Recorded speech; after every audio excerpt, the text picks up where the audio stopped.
नमस्कार माऊली. चला ज्ञानेश्वरीच्या सहवासात. ज्ञानेश्वरी अध्याय 7. त्यामधील ओवी क्रमांक 1 ते ओवी क्रमांक 7 च्या सहवासात आपण जाऊया. ज्ञानोबारायांनी अगोदरच्या 6व्या अध्यायामध्ये साधकाची योग मार्गाच्या साह्याने आत्मसाक्षात्काराकडे होणारी वाटचाल आणि आत्मस्वरूपाची प्राप्ती ह्याचं मार्गदर्शन आणि शब्दांच्या साह्याने त्याचा अनुभव आपल्या सर्वांना दिला. आता ज्ञान, अज्ञान, विज्ञान ह्याविषयी मार्गदर्शन आहे. साधक योगाभ्यास करतो, ध्यानाला बसतो, नामस्मरण करतो, उपासना करतो, परंतु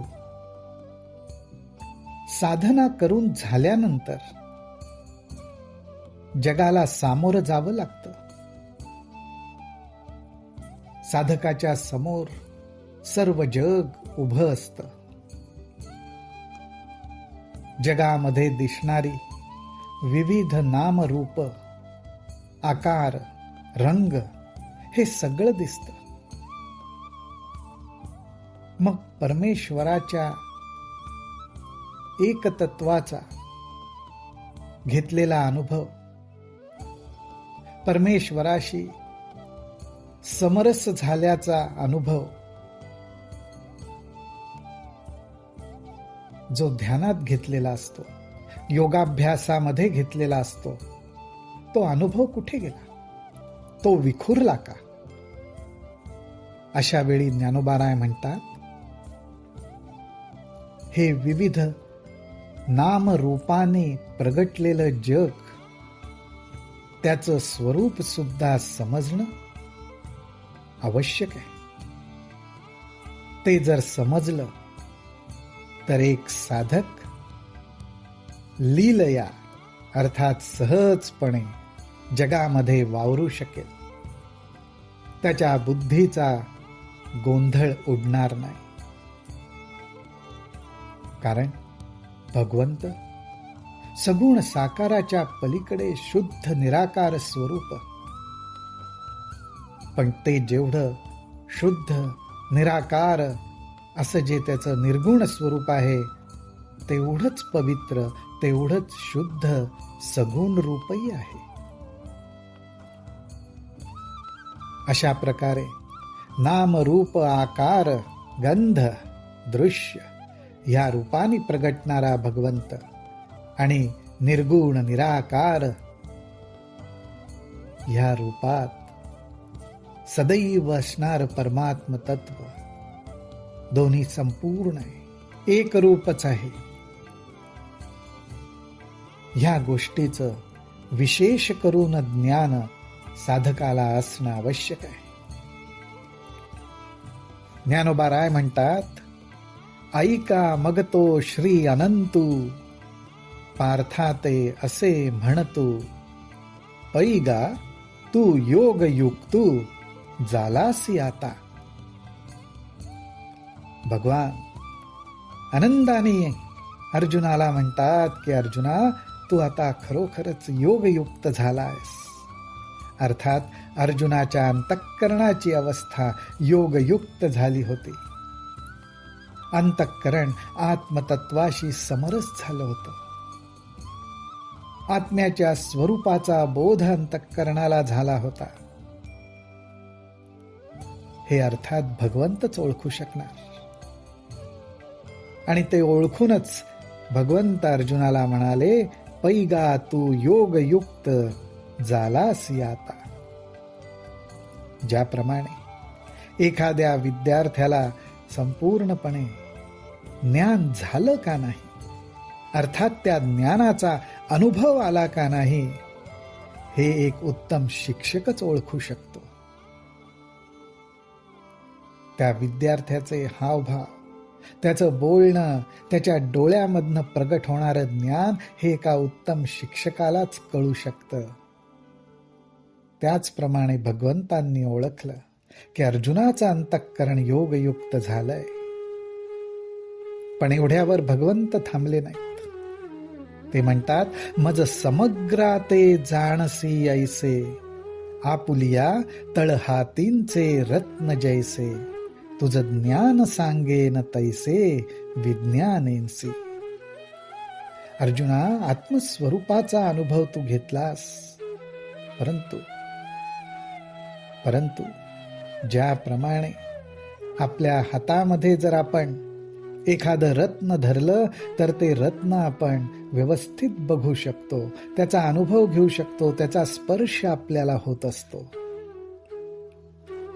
त्याप्रमाणेच तुला माझं संपूर्ण ज्ञान होईल. तू मला संपूर्णपणे जाणशील. सगुण, निर्गुण, साकार, निराकार जे काही माझं वर्णन केलंय ते समग्र तुला समजलं पाहिजे. ह्यासाठी तुला आता ज्ञान आणि त्याचबरोबर विज्ञानही सांगणार आहे. ज्ञान आणि विज्ञानही सांगणार आहे असं भगवंत अर्जुनाला म्हणतायत. भगवंतांच्या मनातला भाव ज्ञानोबारायांनी टिपलाय.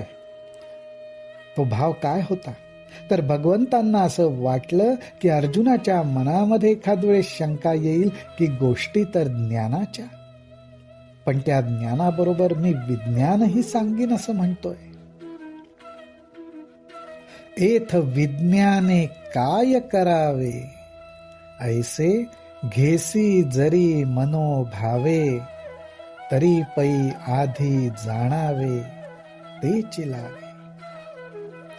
आता ह्या ठिकाणी विज्ञान कशाला, असा जर तुझ्या मनात भाव प्रगट होईल तर मी तुला असं सांगतो की अरे अगोदर विज्ञान म्हणजे काय हेच जाणून घेतलं पाहिजे. अर्थात विज्ञान म्हणजे विशेष ज्ञान काय आहे ते जाणून घेतलं पाहिजे.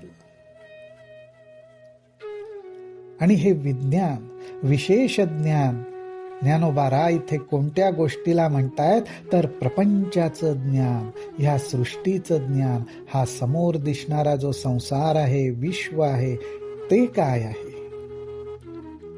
हे समजलं पाहिजे, हे जाणलं पाहिजे. मग ज्ञानाची वेळे झाकती जाणीवेचे डोळे, जैसी तिरी नाव न ढळे टेकली सांती. ज्ञानोबा राय इथे एक उदाहरण देतात. ते म्हणतात, किनाऱ्यावर ज्याप्रमाणे येऊन नाव टेकली, त्या नावेला तिथे बांधून टाकलं की मग ती तिथे स्थिर राहते. अर्थात पाण्यावरती येणाऱ्या तरंगांप्रमाणे ती डुलत राहते, पण पाण्याच्या प्रवाहात ती वाहून जात नाही. कारण का तर ती आता किनाऱ्याला येऊन टेकली आहे. त्याचप्रमाणे जेव्हा संपूर्ण ज्ञान होतं, खरं ज्ञान होतं, अर्थात आत्मज्ञान होतं, त्यावेळी जाणीवेचे डोळे त्या अनुभवाच्या वेळी झाकले जातात. हे जाणीवेचे डोळे म्हणजे कुठले तर ज्या डोळ्यांनी वेगवेगळे आकार, रूप, रंग, नाव, अर्थात वेगवेगळे पदार्थ आणि त्यांचं ज्ञान होतं, त्यांची जाणीव होते, तो वेगळेपणा कुठंच राहत नाही. त्या जाणीवेचे डोळे झाकले जातात कारण सर्व आत्मतत्वामध्ये विलीन होतं. हा बोध ज्या अंतःकरणाला झाला, ते अंतःकरण जेव्हा हा प्रपंच परत समोर दिसायला लागतो, त्यावेळी त्या अंतःकरणाला झालेला बोध डळमळीत होऊ नये, तर तो त्या नावेसारखा तीराला लागल्यावर स्थिर राहावा. जगामध्ये तो डुलत राहील, हलत राहील, पण अंतःकरणाला झालेल्या बोधाला मात्र धक्का पोचणार नाही. तैसी जाणीव जेथ न रिघे, विचार मागुता पाऊली निघे, तरकू आयणी नेघे अंगी जयाचा. तर अशा प्रकारे जाणीव ज्या ठिकाणी प्रवेशच करू शकत नाही, अर्थात भेदभावाची भावना जिथे स्पर्श करू शकत नाही, भेदभावाने काही विचार करायचा तर तो विचार सुद्धा मागच्या पावलीच निघून जातो. आणि तर्क तर ज्या ज्ञानापर्यंत पोचूच शकत नाही, असं ते शुद्ध ज्ञान त्या अंतःकरणात स्थिर राहतं. अर्थात अंतःकरणात झालेल्या आत्मबोधाला काही करून धक्का पोचू शकत नाही. आणि असं होण्यासाठी ज्ञानाबरोबर विज्ञानही समजून घेणं आवश्यक आहे.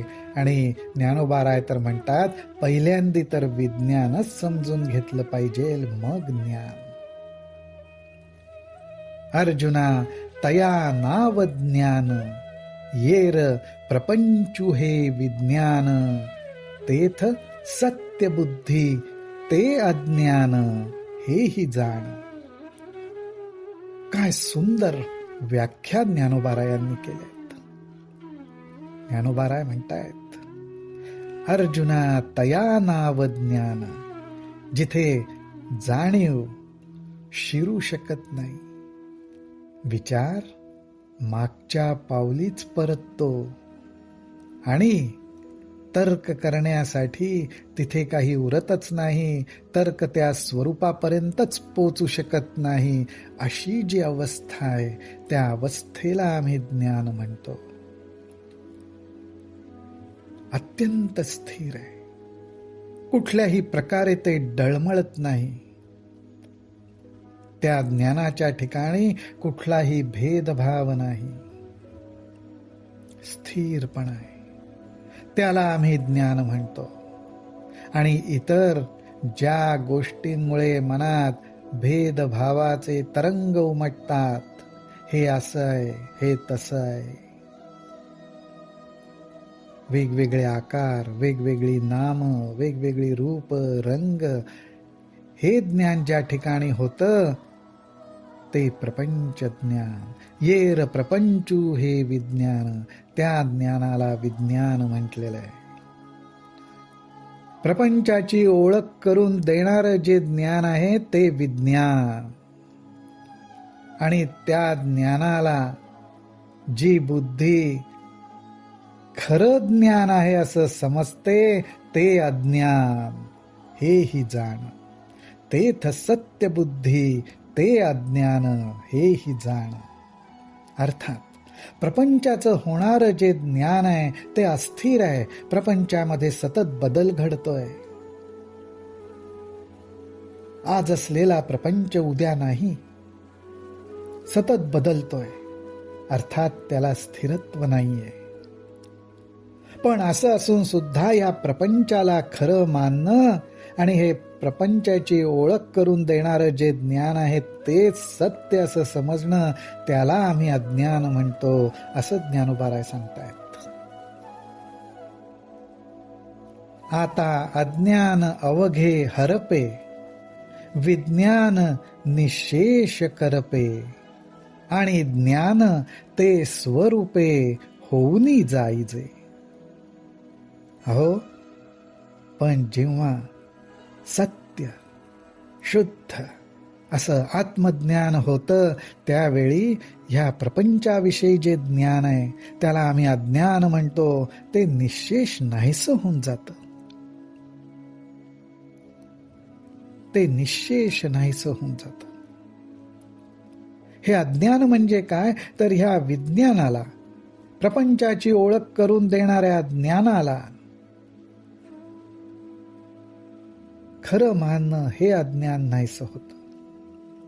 प्रपंचाची ओळख करून देणारं जे ज्ञान ते विज्ञान, ते सुद्धा निशेष वाळून जातं. कारण त्यातला रस सगळा आत्मस्वरूपाकडे वळतो आणि आत्मरस प्राप्त होतो. आणि तो आत्मरस प्राप्त झाला की आपण फक्त आत्मस्वरूप होऊन राहतो, स्वस्वरूप होऊन राहतो आणि ज्ञान ते स्वरूपे होऊनी जायचे.